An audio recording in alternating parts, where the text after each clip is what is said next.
cyangwa se gutaka.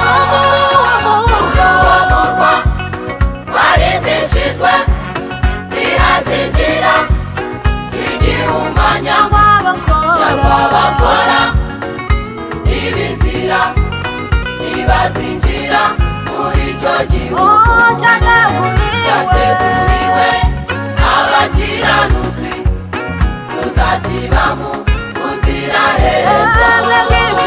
Ibyishimo nitugerayo tubonye Yesu wadupfiriye.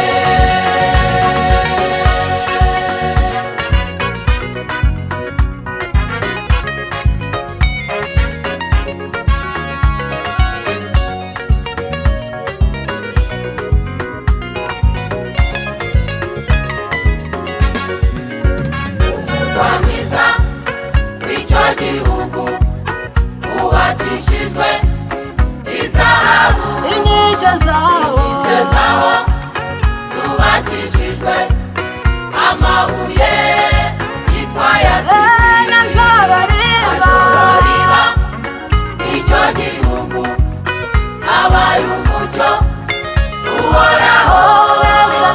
Ubeshaniwe wateguriwe kuzibera muri icyo gihugu. uwo murwa